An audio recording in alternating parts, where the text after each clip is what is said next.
Oh my. Ow. Alright.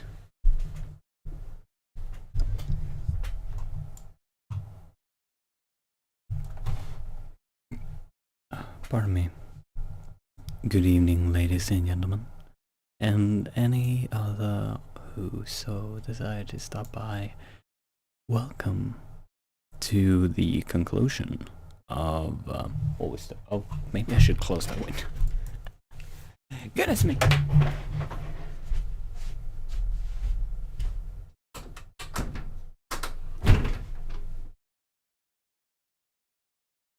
There we go.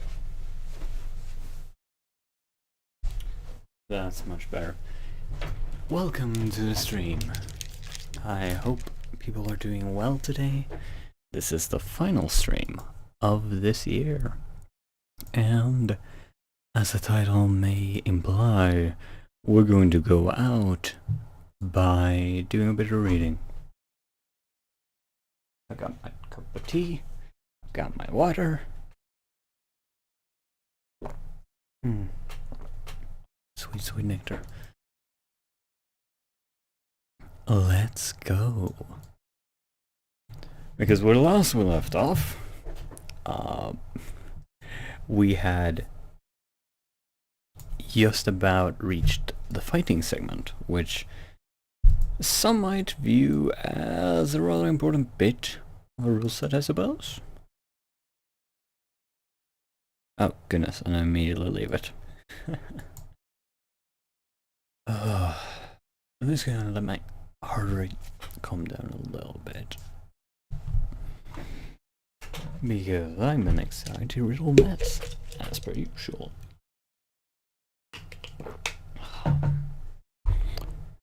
We're probably gonna finish this thing off with some experimentation with the system itself. Let me actually see if I can do one thing to improve the quality of the stream by doing this.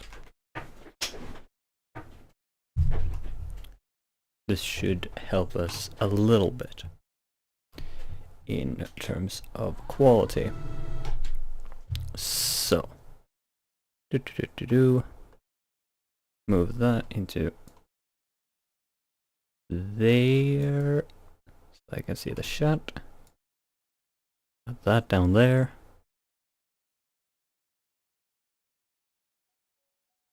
We put on the music to get in the mood, get in the zone.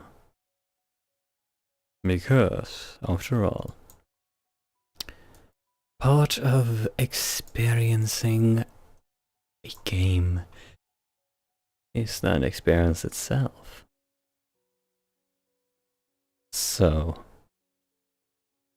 let's toss aside the worries of reality and dwell into Cogent once more. As... Yeah. Sorry, one more thing I want to check. Okay, load in. Come on. Come on. Alright, there we go. Everything should be in order. So, let us... Okay, let me lower the volume of that a little bit. Let us begin. Fighting groups. As mentioned, a character's combat role stands as both offense and defense. If a character is acting offensively against several opponents at once, in one round, they are able to engage against the equivalent of half their total combat roll, rounded down. This can mean a larger weapon. Which grants a greater bonus to combat rolls, make it easier to defend against or attack and hit multiple opponents. Ranged weapons usually cannot achieve victories against more than one opponent per round. It depends on setting and allowance from the narrator.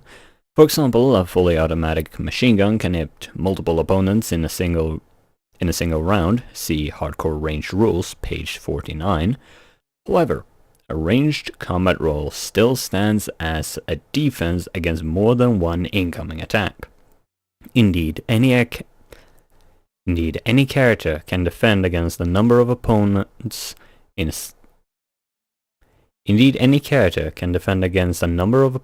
single round. I'm gonna raise this table a little bit more so I can actually stand up and do this. And get my full lung capacity in play, as well as feel a little less cramped. For example, Sir Tyrek is fighting 2 goblins. Tyrek has a combat roll of 8d6.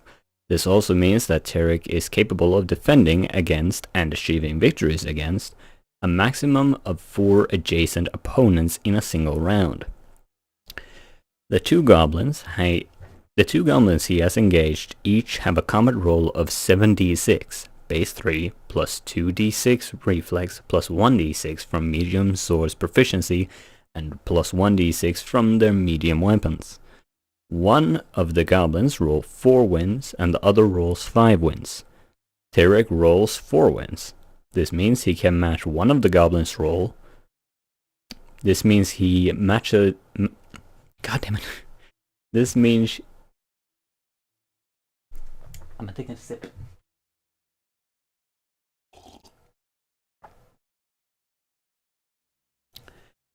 This means he matched...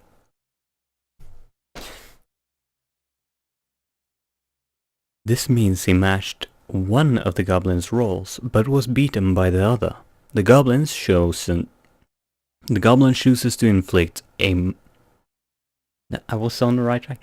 The goblin chooses to inflict a minor injury with its level 1 victory against Tyrek. The next round, Tyrek rolls 6 wins with his recalculated combat roll, a total of 7d6 due to his injury, inflicting negative 1d6. The goblins each roll 3 wins. Tyrek achieves a level 3 victory against both goblins, and he chooses to inflict serious injury to each. A serious injury can kill a character if not treated in the near future. The goblins retreat, leaving a trail of blood. God damn. I'm sorry if... But, yeah, I'm gonna try to keep cussing and such to a minimum, but... No, it's not meant ill. Melee versus ranged. The advantages with melee is that you're single. The advantages with melee is that your single offensive combat roll can inflict injury to several opponents that did not match your combat roll. The advantages with ranged fighting is that no combat maneuver can be performed against you, so long as your opponent it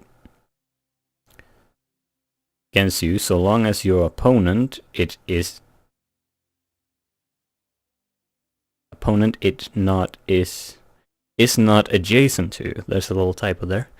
Melee combatants, no matter how high the combat roll, cannot inflict injury unless they are close enough. One common disadvantage with many ranged weapons, however, is that no matter how high your combat roll, you can only inflict injury to one opponent each round. I've got an idea for something fun to do with that at some point. Dual wielding as a thing. Firing multiple shots at once. Like two shots around maybe. For a basic thing. Guns and bows. What?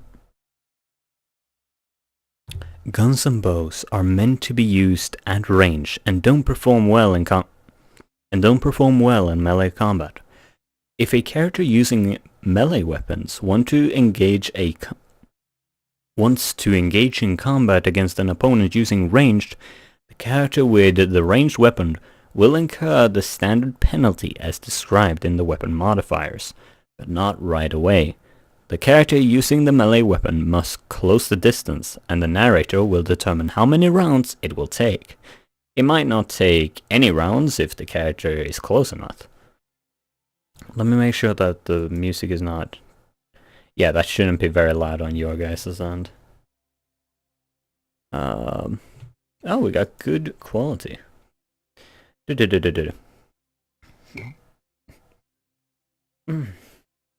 If the first round where the melee combatant gets to attack... In the first round where the melee combatant gets to react... In the first round where the melee combatant gets to attack, the ranged combatant might still not receive the ascribed penalty, if they have a higher reflex. If the melee combatant has higher reflex and is close enough, they can close the distance to a combatant using a ranged weapon before they can fire. In this instance, the ranged combatant receives the appropriate penalty for using ranged weapon in melee combat. Also, the combatant using the ranged weapon can only injure the melee combatant attacking them if they declare that they were aiming for the combatant in the declaration phase. They might have been aiming for another person. For ranged weapons can only achieve victories against one opponent in a round. Alright, that makes sense. Basically, like, if we say one character has a flintlock pistol, but they're a big, slow-moving, hulking mass, this big, burly, brutish pirate wielding their mass. Okay, let's give them a blunderbuss, because screw it. They pull that against their opponent, this swordsman who dashes across the field. The swordsman has a higher reflex, thus they'll be able to close the distance before they can even fire. If they declare, I fire on them, and then the counter declaration, or the declaration after, the swordsman, they say, I close the distance and cut. Of course, that's going to happen before the shot, because the person declaring lost is the thing that happens first. That makes sense. And if the roles are reversed, of course, you have the barbarian who starts gaining speed, charges towards the pirate, who nimbly pulls out a flintlock, aims, and fires. And before the barbarian is able to close that distance, the shot has already rung out. Granted, the pirate is probably about to get a very uncomfortable close examination by a doctor whose license is... they never heard from him ever again. Let's just leave it at that. Where was I? If ranged combatant was aiming for someone else, might want to make that. If the ranged combatant was aiming for someone else, the attack can still hit, however. No, the attack can still hit whoever they were aiming for, with no reduction to their roll.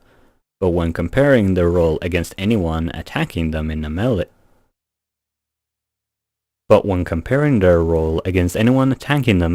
combat, their combat roll is reduced by the weapon type. Okay, I'm not sure I followed that one perfectly. Ah, nice, dual wielding, sir. There are many circumstances in combat modifiers. What the heck? Combat modifiers. There are many circumstances in combat where a player would logically receive either a bonus or penalty to their combat roll. Below are some examples of standard combat modifiers, and if a player feels they should receive a bonus that is not covered by the following suggestions, they are free to request the bonus from the narrator, and the narrator will make the final choice. Likewise, the narrator is free to impose a penalty not covered in the following examples if they feel it is applicable. Dual wielding. Dual wielding does not give an additional combat roll in a round. What it does is grant an additional dice bonus depending on the weight depending on the weight of the second weapon being used. To dual wield, the character must have at least one proficiency point in both of the weapons being used to receive any bonus. Okay. Small secondary... Okay, yeah. So it's small secondary weapon, plus 2d6 to all combat rolls. Medium secondary weapons, plus 1d6 to all combat rolls. Please note, if you're dual wielding, your combat roll is made up using the proficiency and/or bonus and/or weapon bonus of your primary weapon, not any proficiencies or weapon bonuses for both weapons. For example, Kelvin wields a rapier and dagger. His attack rolls is made up as such. Okay, let's crack out the dice and let's follow this example as it goes. I should have these constantly out when I do this stuff. But alas, I am a whatever isn't a person who's well prepared for their streams. Okay, base 3d6, plus 1 from int, plus 1 from reflex, plus 1 from intelligence, plus 1 from reflex,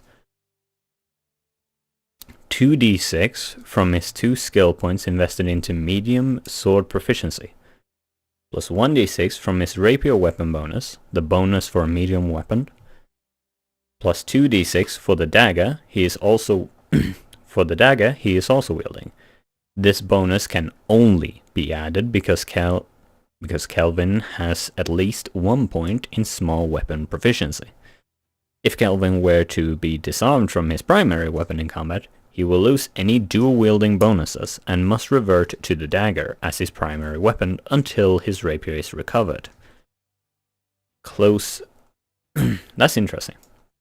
I'm gonna need to dissect that and pick apart every single moving parts of it later, and then we can discern how all of this works.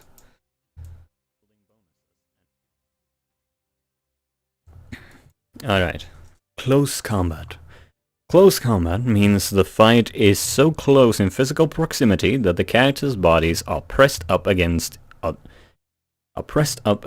each other in a grapple or wrestle. Being in close combat negates the use of larger weapons, and thus the weapon bonuses of any weapon, medium or larger. And thus the weapon bonuses of any weapon, medium and larger, are lost when in close combat. Means I can still stab you. In this scenario, a character using a medium or larger weapon is considered unarmed, and as such will receive any applicable penalties. Entering into close combat is a maneuver which minimally requires victory level 1. Injury reduction from armor is not applicable while in close combat. Injury reduction from armor is not applicable when in close combat. Additionally, you can use a medium weapon in close combat if your opponent is using a reach weapon. Additionally, you can use medium... Okay. I feel like... Is that how it's supposed to be? Maybe. Circumstantial modifiers. High ground. It's over, Anakin! I've got the high ground! High ground equal plus 2d6.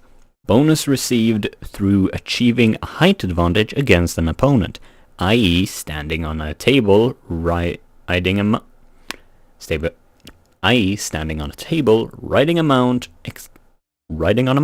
etc. Blank, plus 2d6. Bonus received when attacking an opponent actively engaging someone else, i.e. attacking another character, picking a lock, i.e. attacking another character, picking a lock, etc. Staggered, negative 2d6, 1 round.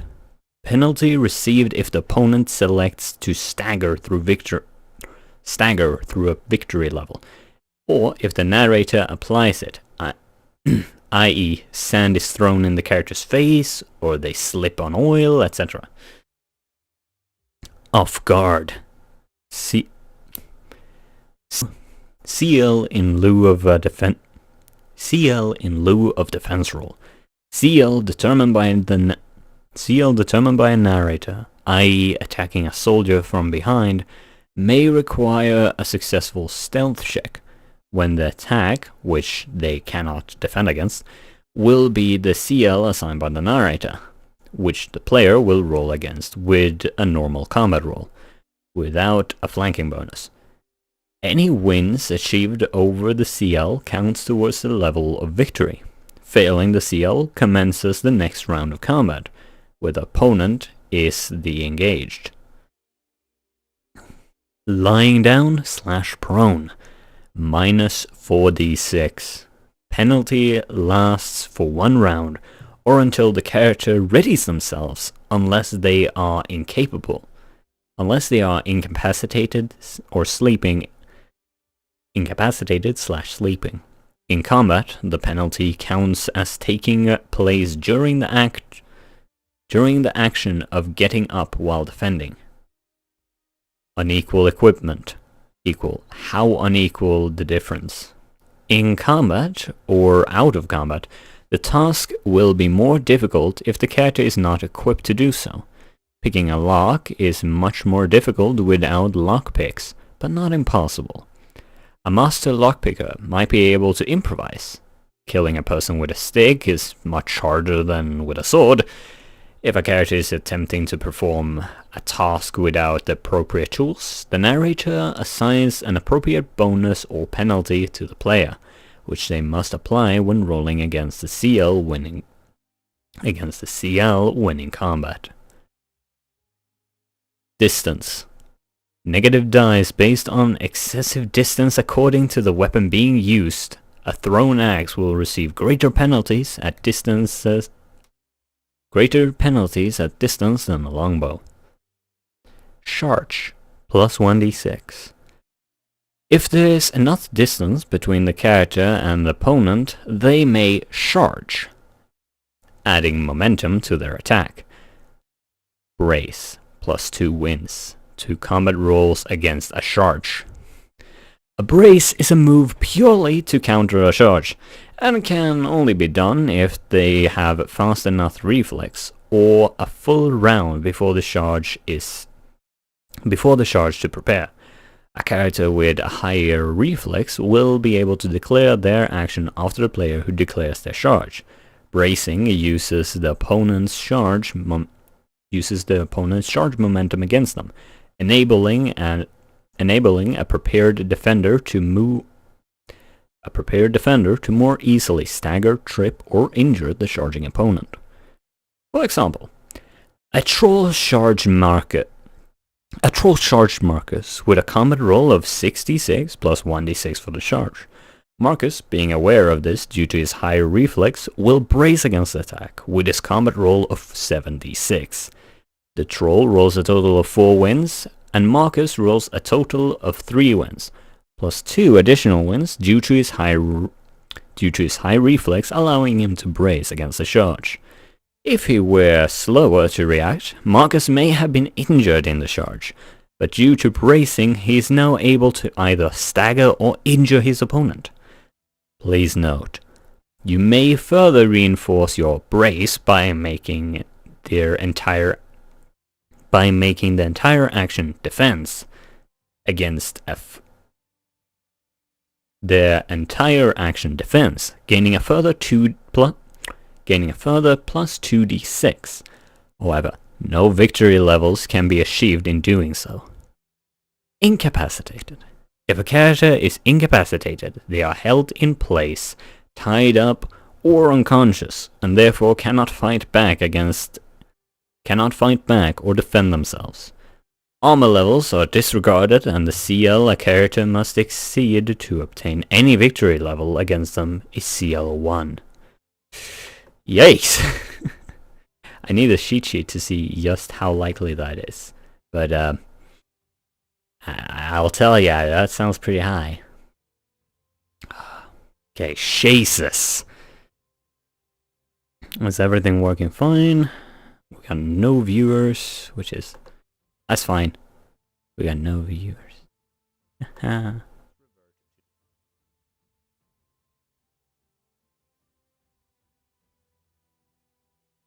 Oh, alright.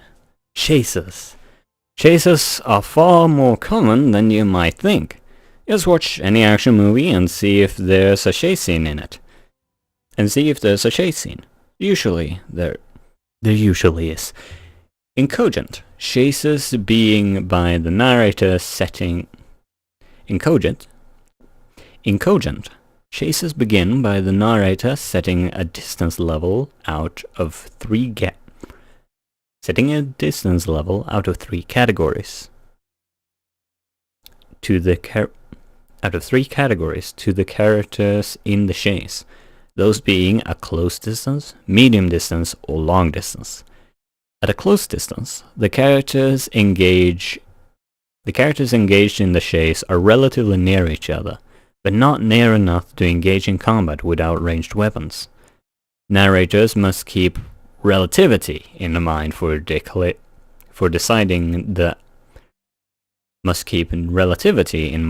when deciding on a level of distance. A close distance in a car chase might be considered far away from a chase on foot. When on foot, the characters use the athletics skill to make chase rolls. When using a vehicle, including mounts, the characters use their ride/pilot skill.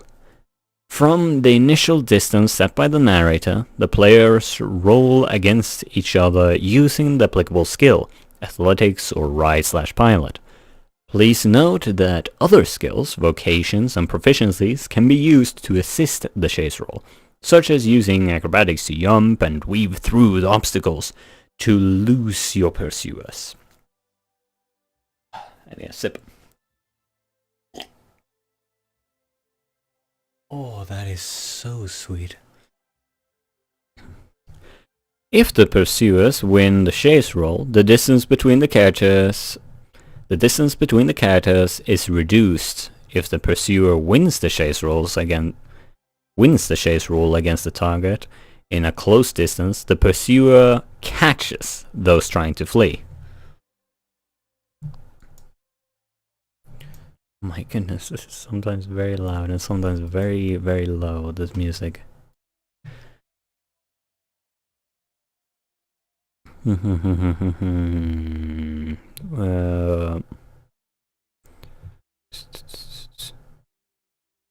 is it? Where was I? Oh no. Catches, there we are. If the character is trying to flee with... Okay, I'm gonna need to lower this again. Sorry for the loud noises. The lower, and there. I am terribly sorry for the noise. If the characters trying to flee win the chase roll, the distance between them and the pursuers increase until a successful roll at a long distance, whereupon the characters have successfully fled. When the distance is closed, the target trying to flee were literally... When the distance is closed, the target trying to flee were literally stopped, i.e. their horse can be tripped over, dismounting the target, or their car was run into a tree, or their car was run into a tree or wall, damaged so it no longer functions, or they ran into a corner with no easy escape, or they were tripped up and are now prone. The level of severity in how the characters were stopped will depend on how severely they failed the final chase roll. The narrator might even use the destiny roll to determine how bad. The narrator might even use a destiny roll to determine how bad. Narrators should use chase scenes as an opportunity to bring excitement to the narrative. Be careful not to let chase scenes become a simple turn-by-turn scenario. You get closer or you get further away.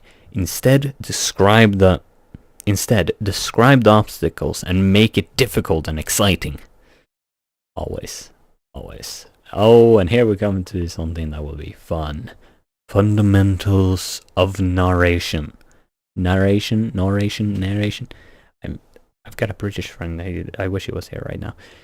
Fundamentals of narration. Fundamentals of narration.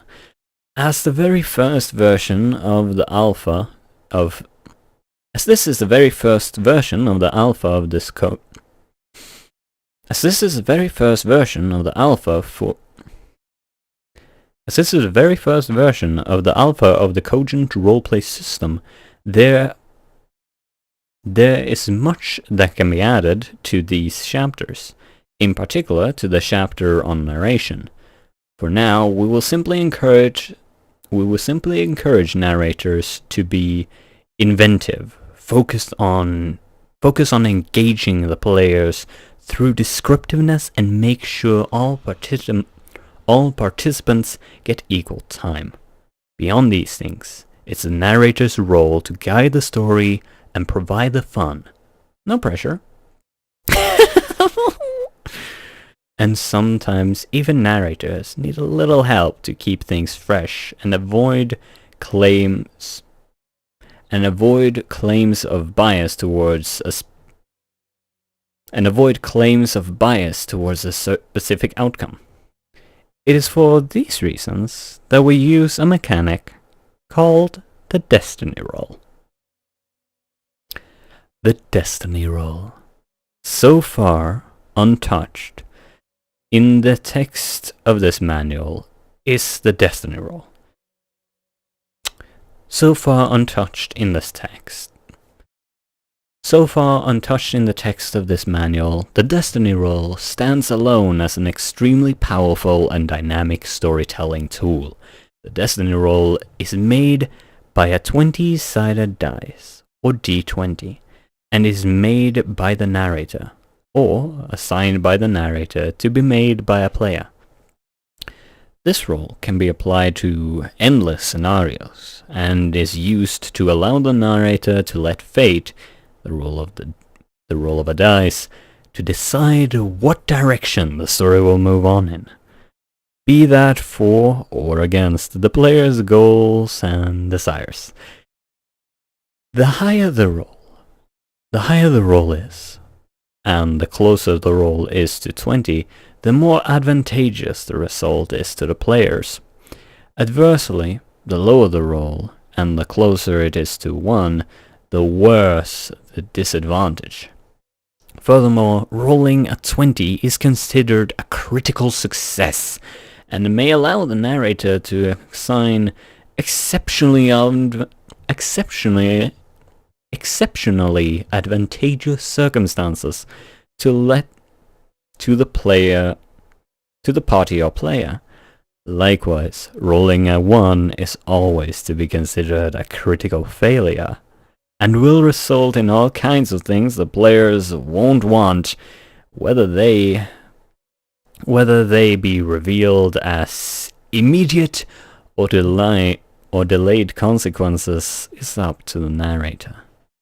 These rolls may be used in situations of great intensity to help the narrator guide the path of the action. They may be used to help break up monotony at random times, to see if something good or bad encounters the player, or even what the weather is. See weather stuff, page, hashtag. Okay, so that's to be implemented. Okay. See weather stuff, page, and they may also be used to determine the intensity of consequences of a player's choice. There are a few simple examples of destiny roll in action. Scenario, destiny roll. Okay. Destiny roll smaller than 5, destiny roll greater than 15, destiny roll between 6 and 40. Okay. Scenario, a battle has been waging for several rounds, and the enemy is about to unveil a new threat. The players enter an alley and are greeted by... Oh, okay, never mind.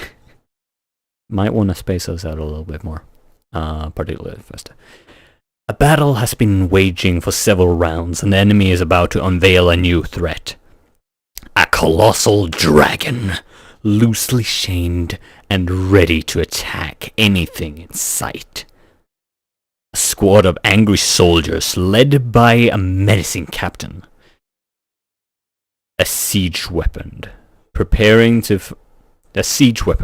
fire, but it seems to be constructed late and might fall apart. The players enter an alley and are greeted by a gang of thieves with weapons drawn. The town drunk who looks at you with seductive eyes. Oh dear. An attractive nurse leaving a homestead.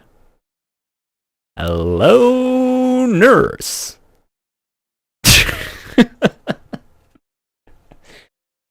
Oh, that's a sip.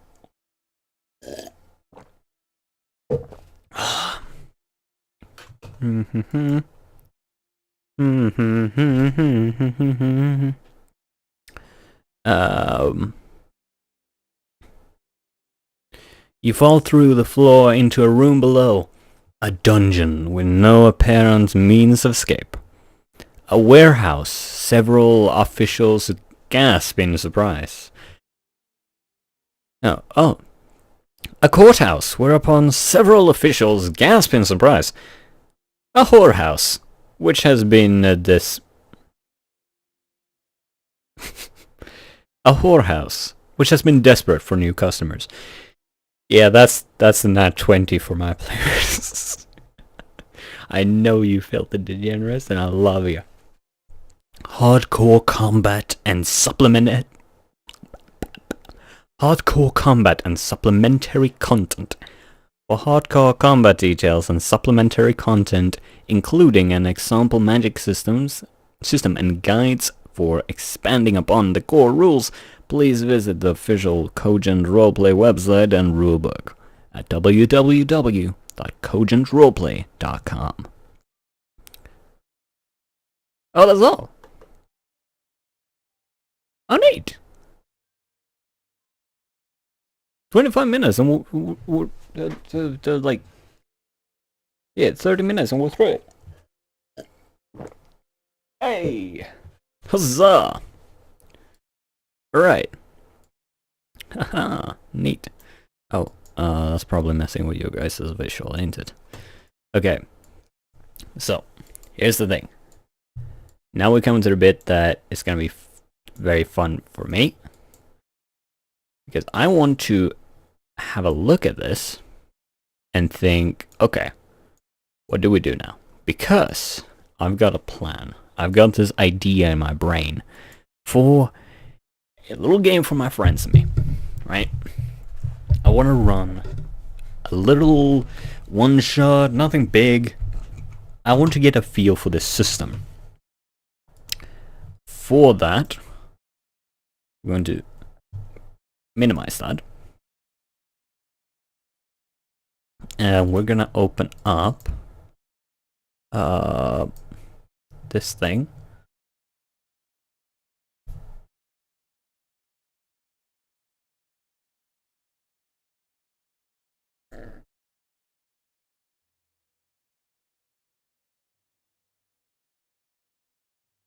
I've got not a lot on this stuff, alright? There's not much written, but I'm gonna be experimenting, and I want to see where it goes. And for this, I want to try out some of the elements of this game, right? So, our setting is a cyberpunk-themed city. We have 3 main layers. We have Alpha, Beta, and Gamma. Alpha is where you'll find the rich people. It's either an elevated or maybe even floating area. These locations where it's glamour everywhere. Neon lights filling the floors, filling the walls, lights blaring everywhere. Chrome is not so much the norm as mandatory if you're to be looked up to. Below there you have Beta, which is really just your average city. It's full of general population, and you got a vast variety of people who are up there, you know, high businessmen, but not the big CEO boss man. You have your average salary worker, you know, general, average, whatever persons. Of course, you know, exceptional people among them, but for all intents and purposes, they're not on the extreme. And then you have Gamma, which is, well, everyone who would probably get beat up if they showed up in Alpha. These are people who, well, some of them would probably get shot if they entered other places. They're gonna get screwed up, especially if you're a mutant, which, well, any major deformity, basically. Mutations that are major, such as maybe you have large growths, or your body bulges out in a way that is not natural to the human physique. Some might even have extra arms. These people can be born anywhere, but you'll see most of them in Gamma, because in Beta, usually either if the parents have the money to afford it, they'll find augments or some form of removal service for this child. Brutal, but it felt like that made sense. In Alpha, it's always augments, unless the parents feel very disgraced, but yeah, that would come down to character basis. Usually, though, it's like, oh, this is a child, I want to treat this thing, would give it a life, and so they would find them augments, which leads us into augments, which is something where I'm probably gonna have to homebrew, because, well, augments could be many things. You could possibly just have your arm is augmented, it has some additional props. You're essentially an augment person if you're okay, let's pose a scenario. You're an average worker, you know, you're out walking one day and then a buzzsaw happens to fly by. There's a little bit of gang violence in the nearby area, you're in a little shadier bit of Beta, and a buzzsaw flies by, severing your arm clean off, and the arm is then run over and something grabs it and pulls it down into the sewers. The character is going to be able to reattach that. Even if we remove the sewer thing, it's probably crunched up and going to be very hard to get back. So, what do? You find someone. Oh shit, no data? Okay, we're back. You find someone who can make you a cybernetic arm. Attach it, you now have an augmentation. You're an augmented person. You're not really looked down upon by anyone. There are a vast proportion of the population who are like this, who have these augments. But yeah, you have an augment, and people might treat you differently, might not. It comes down to person. You have beyond this cyborgs, who are people who are, general definition is 70% or more robotic. You're considered a cyborg. These are the people who have usually decided to serve a very civil service role. You'll find here police officer, military, general. Yeah, I'm a little bit inspired by the RoboCop idea, like that sort of role. Though you'll find cyborgs. You won't find them working the office. Because why would they do that when they got a kick-ass body who can, break through walls and shout, "I'm back, baby," and just shoot up a bunch of goons? Much better idea. Aside from this, though, you have these robotic parts, these cybernetics, being used to build androids and robots. Robots are pre-programmed. They don't have the capacity to develop much. You can reprogram them. You can give them additional programming. You can make them learn to a certain degree, but, well, machine learning only goes so far. We call things an AI, but we also laugh about the YouTube algorithm, don't we? So, what do we look at here? Well, a robot will follow your command if it's instructed that you're an operator. But what happens when a robot gets the capacity to learn, to develop? This is where you find the androids. And I won't lie, heavy inspirations from Philip K. Dick's To Androids Dream of Electric Sheep, because I love that book. Androids are complicated to a lot of people. Some people find them repulsive, some people find them to be just robots, some people find them to be the next step in evolution, some people find them to just be a thing. Just, hey, it exists, alright. An android could be a player, is what I'm thinking. I want to give the option for players to choose to be an android. Usually, I might advise, hey, if you want, you can choose to be an android who thinks they're human. Because you might be able to fool not just people around you. If you're an android, you might be able to fool yourself. Remember that buzzsaw idea? The guy who had a buzzsaw cut through him. If that happens again, for some reason he goes back to the same area. For some reason there's a gang fight going on once more, and for some reason the buzzsaw flies once more. This time it cuts him through the bicep. But that's not cybernetic. There won't be any blood. There won't be any spillage of flesh. If the arm gets run over, it's either gonna crack and fizzle and or be strong enough that it sustains that. Now, if that's commonplace in society, if this happens a lot, if there's hundreds of these people out there who, if that happens, no one's gonna question it. They're just an augmented person.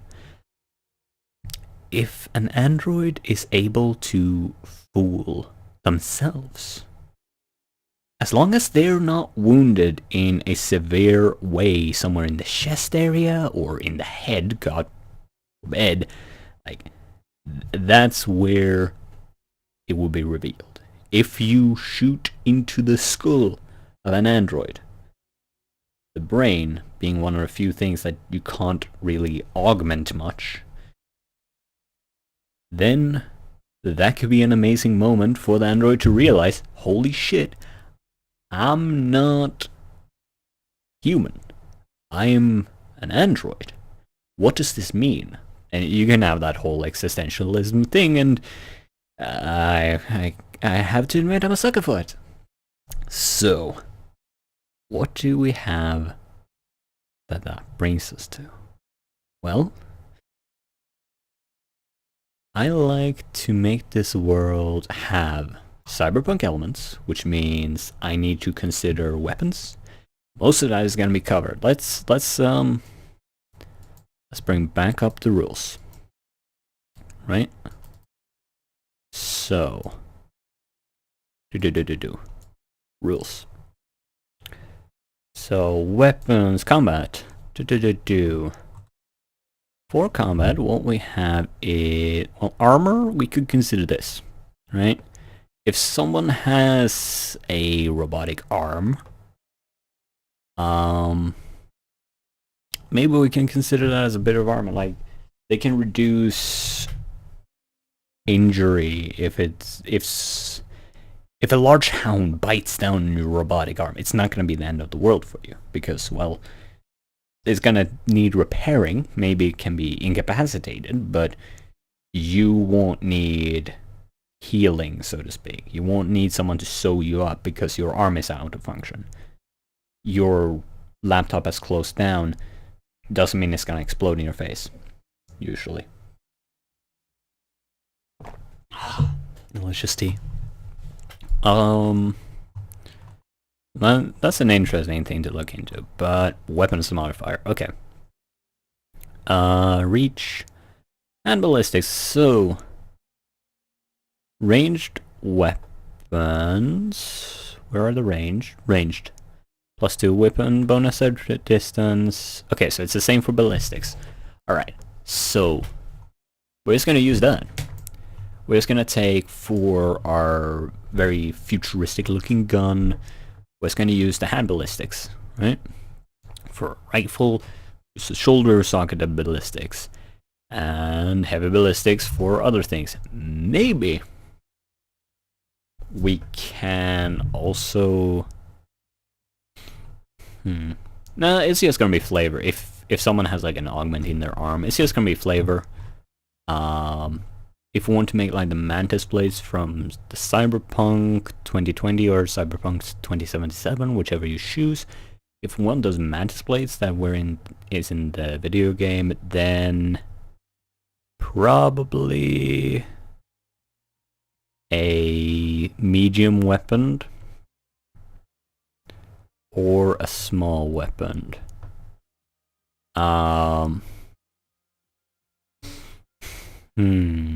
Okay, I'd have to pick between those, and I'd also say it would be difficult to disarm someone who has those. You might get a penalty if you have like mantis claws growing from your arms. It's gonna be harder to do some tasks, but you know, in general, all of this I can just apply directly onto it.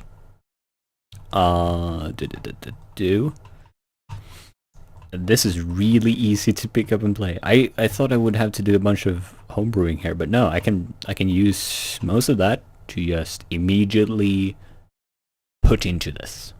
I don't need to do any fiddling around with that. Alright, combat and timing, defense rolls. Okay, so... Okay, here's something that I would like to see. Right, I'm just gonna go on a tangent here because I want to talk about what do I look in here. I would love to see a DM screen style thing with this stuff. Let me actually, can I? Okay, let's see if my video capture device wants to work today. Come on. Oh, maybe. Is it gonna work? Is it gonna work? Yes, it's working. Alright. Alright, 1 second. Where have I put it? Where have I stuff? Oh, there it is.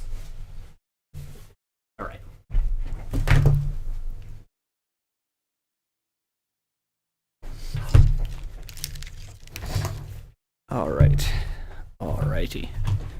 We're gonna add this thing in, and we're gonna say that this, which has been gifted to me by a player, not the screen, this is just sheet cardboard, which is quick DIY tip, by the way. If you want just quickly to put together a DM screen, just use like a cardboard box, pick it apart, and you can use the fact that it automatically folds.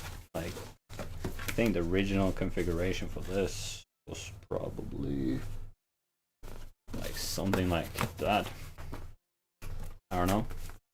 But you get a great GM screen. Now, what a player gave me was a layout stuff, which I've just taped onto this DM screen. So this is for D&D. So I've got, let's see here, I've got light sources and stuff that gives. I've got all the skills written down, obviate armor classes. Like, this is all laid out. There's a text document somewhere, which I don't know where I'd find. Deactivate that. Actually remove it just for my processor's sake. But yeah, I'd love to see something like that for Cogent. Something that has like the stuff that I'll most often look up, right? Just a long document, maybe 2 A4 pages, where you'll have the stuff that you might want, and probably like a column with homebrewed content, which is just empty lies. I might try and put something like that together after I experiment some with this. And we're gonna see if we can't just like use this. All right, we're gonna bring up the other thing, the the character document, character sheet. All right, and we're gonna run a scenario. Now the scenario we're gonna run is a character which I've got set up for this thing, who is a mob boss, and we're gonna put them up against just an average person. Very unfair towards the average person, but it's gonna give us an idea of how strong can this be. This guy is majorly massive. So let's see here. I'm not gonna go through like create his entire character, but let's go to character creation, character. Where is it? Character statistics. Here we go. 2 attribute points. We're gonna put those into strength and yeah, we're gonna put them both in strength. He rules via strength, and he probably has some form of advisor. So 2 points of strength. It would be either there 1 point in intelligence. Constitution and stamina covered by strength.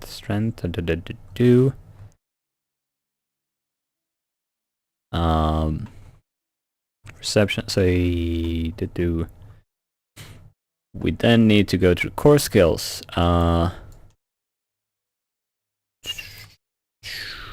Vocations. Okay. Yeah, wait, not strength based. Each of this skill, when applied, roll, receive bonus D6.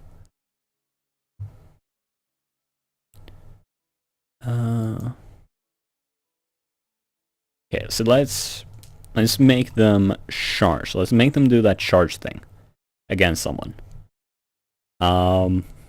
Yes, because this is gonna be stupid. It's gonna be very, very stupid. Common modifiers, they're gonna charge. So this is the stuff that I'd love to have on a document actually. Charge plus 1d6. Okay, so 3d6 base plus 1d6 from that. With assembling their pool. And character identity, characters details. Okay, the 1 point, world class, blah blah blah blah 2, overview, skills.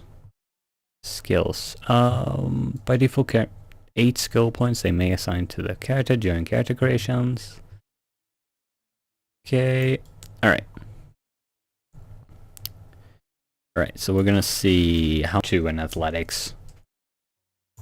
Okay, so all through table negative. Every skill has an attribute or attribute based on it. The character has 1 point in strength and 3 points in athletics. They perform an athletic shake that will 1d6 for their strength and 3d6. Okay. So... okay, so we got 8 points to spend. Let's put 2 of those in athletics, so plus 2 d6. Or 1 point in skill.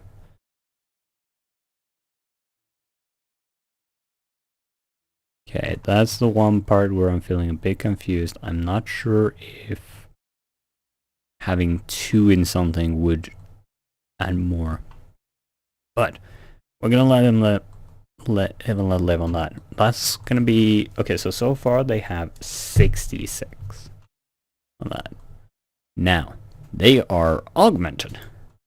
So let's see here. What are our modifiers here?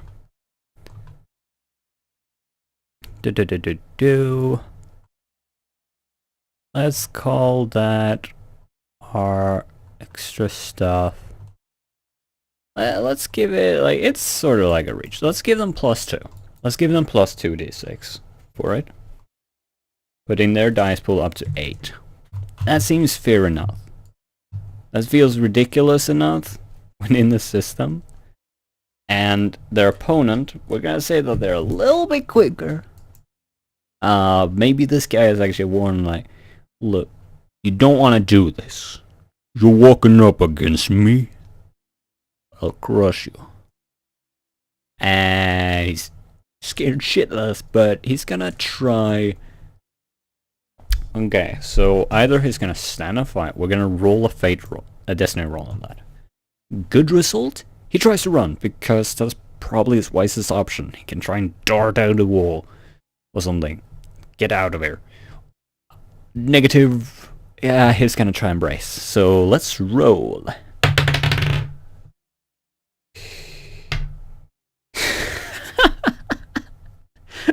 That's a nat 1. He's gonna try and brace. Alright. So what was it that did? Weapon modifier. No. Combat modifiers. It's gonna try and brace. Brace +2 wins. Okay.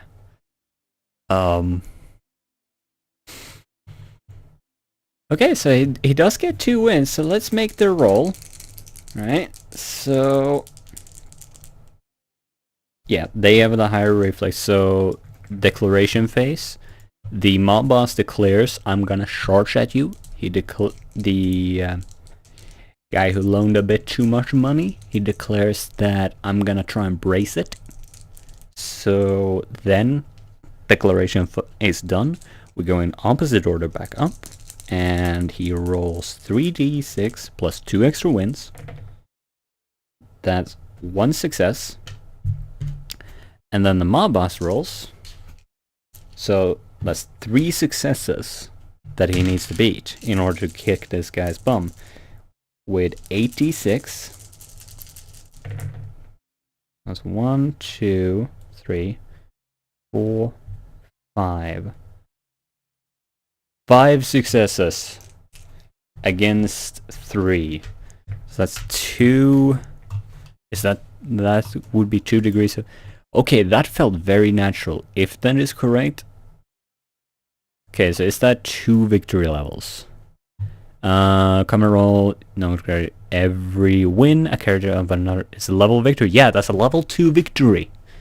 So he can inflict a medium injury, 2d6 to all physical based, and must be treated relatively soon, otherwise further penalties may be applied. Okay, so let's carry this forwards actually, alright?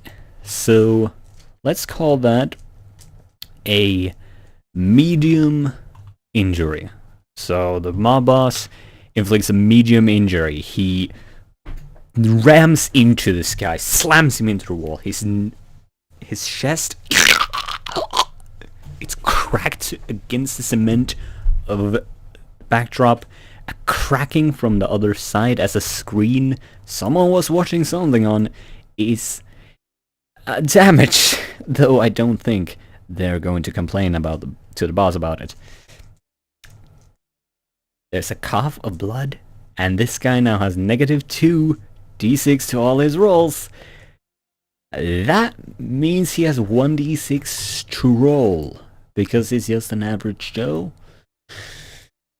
Aye. Which though does technically mean that he could beat the mob boss, because that is still 1d6. That could technically achieve 1 level of victory. Yep. So mob boss growls. You try to stand against me? And another a little bit of interaction would probably be in order there. Let's have them make a decision. That's an 8. Okay, they make a poor decision. They spit at the guy's face.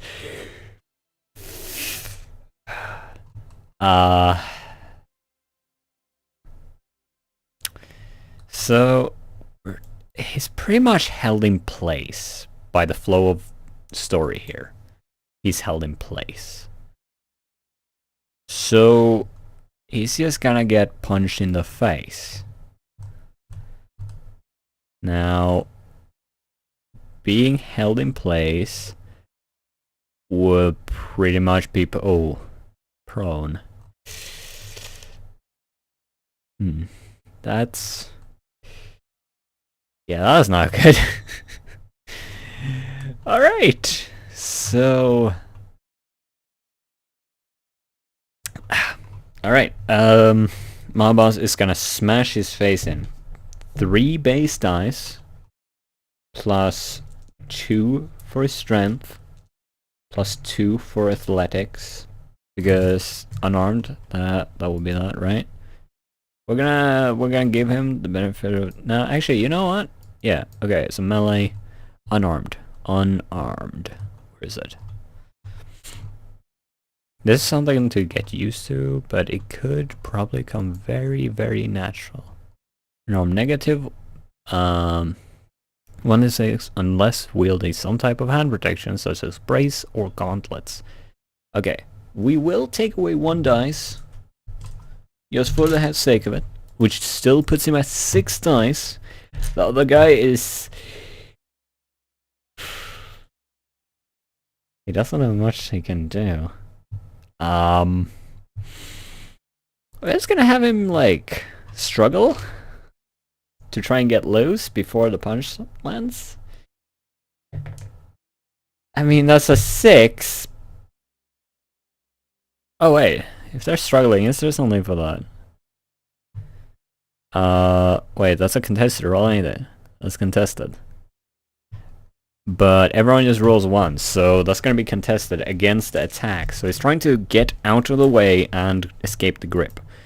6, so... we're gonna give him the... okay, so victory level... so if he achieves a level 1 victory against the mob boss, he's gonna be able to get out of his grip and do something else. But mob boss gonna roll to punch his face in. That's 1, 2. Yeah, that's only 2 successes. But that's still 1 level of victory, and with it a minor injury. He punches the guy in the jaw, and there's a... as the jaw is dislocated. Now this minor injury won't stack, but he's now on 0 dice that he can actually roll. So we're gonna fade to black as that mob boss is about to redecorate the house with a new veneer of coloring. Presumably whatever color is inside of this guy. That's fun. This is fun. This system is really handy. This can be useful. So very useful. Hello, Concurrent. Welcome to the stream. I feel like it is a good wrapping point, pretty much. I might start up another stream where you start world building this, but I want to cut this one off here because we have played around with Cogent, and the other one might be more vulgar because I might bring friends in who are less than PG, and I love them. But let's call this one here. I want to say thanks, big thanks to Jazz and Chad. You guys are amazing. Look up to you. Yes, your art is astonishing and it inspires me to try and get better at drawing. Shad, your enthusiasm is infectious. Like, this whole COVID thing, you thought that was a runaway epidemic? That enthusiasm could spread like wildfire, and it does, and it brings a smile to me, and I believe probably many more. You guys are making something truly, truly amazing here. And I am so glad to be able to do a little part in spreading it a little further. Happy New Year to you two. Happy New Year to everyone. Raise a glass in the air with a tear in your eye. That mustn't come now to bid you goodbye. For at first light this dawn, the first dice has been cast. Let us live on tonight. Good night, y'all. Have a wonderful 2021.